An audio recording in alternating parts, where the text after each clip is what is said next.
What's up, fam? Mr. Country CEO back in the house again. Man, look. April in the house. First Monday of April. What's good? Welcome back to the channel, subscribers, family, and friends. Man, listen. Back in the house, man, after a week at the Mid-America Truck Show. Shared some of that with you on last week, my 5 takeaways. I hope you enjoyed that. So look, it's a brand new week. Man, look. More game. More game is still on tap, always will be. All right, so what's up, fam? Look, I want to talk about today. There's a difference between being a CEO and being self-employed. There's a difference between being a CEO and being self-employed. Country CEO, what you talking about today? Ladies and gentlemen, I've discovered that in some instances, you can have your own truck and be self-employed and not be the CEO of your company. How is that, CEO? Well, I think it's all about how your perspective of it and how you got some things set up. For example, self-employed means that you work for yourself.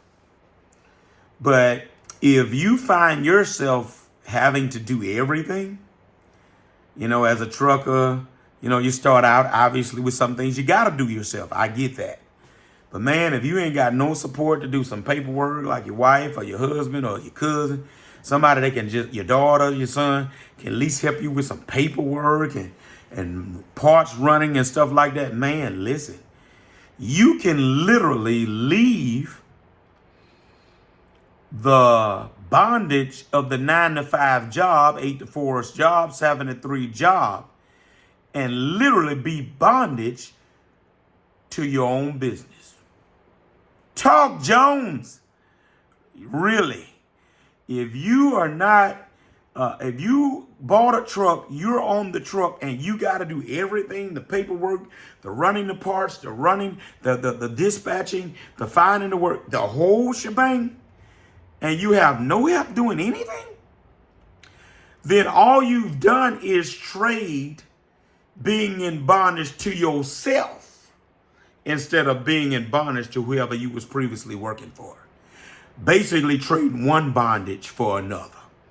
Talk, man. This thing blew my mind when I got this revelation 2 or 3 weeks ago. I just been waiting to share it.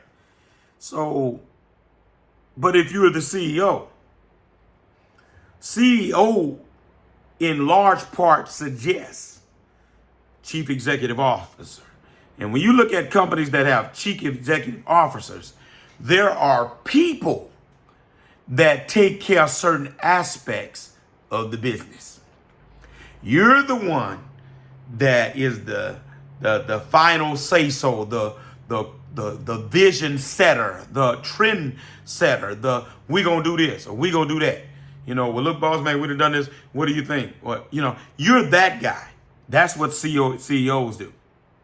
And don't get me wrong, we all can't start out there. I started out self-employed. That's why I can tell you. I was doing it all. But then when you learn better, my grandmother would say, you do better.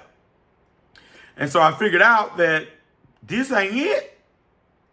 If I'm going to truly be a businessman and a man with a business and a chief executive officer of my own company, then I got to put people in place to do things which frees me up to do what I do best.